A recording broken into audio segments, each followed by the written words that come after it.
Good morning. I've been listening to Mel Robbins lately.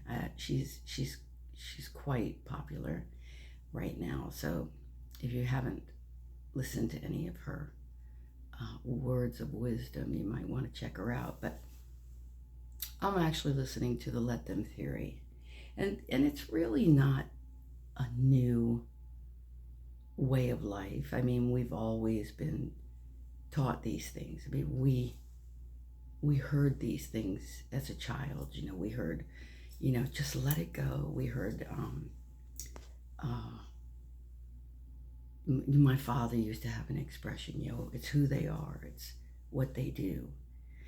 It really relates to getting along with others, and the expectations and the pressure we put on others and ourselves. And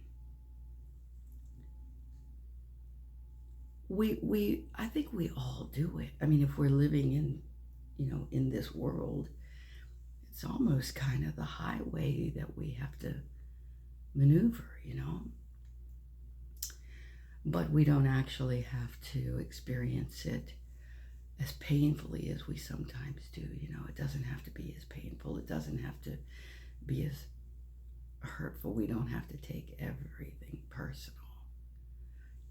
I think what really helped me with this, I think what really helped me with this was after my death experience, however, one day I'll tell that story. But, after that happened to me as a very young child, I, I think I understood that how I saw things was not the only way to see things, you know.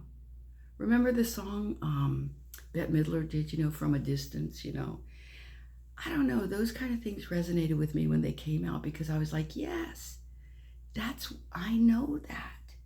I know things are not what they seem, you know? So if I take something personal, and believe me, I have, and listening to this Mel Robbins tell her stories, I've realized, boy, what a kindred spirit I have there with her.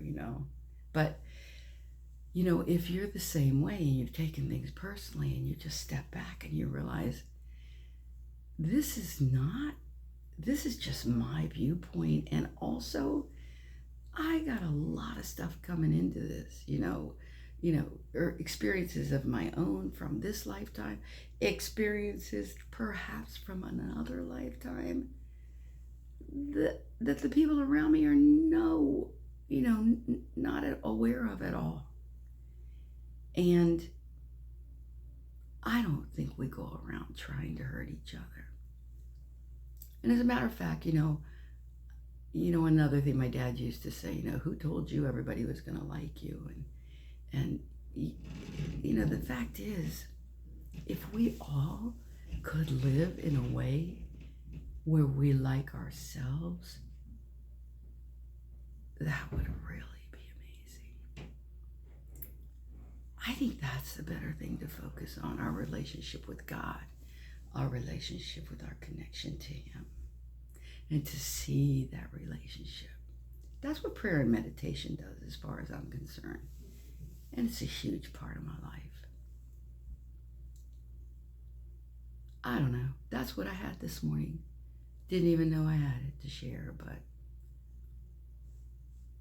I hope you have a beautiful day. And I hope you don't take anything personal. And be good to yourself. Treat yourself like you're somebody you love. God bless. Have a wonderful, wonderful Thursday.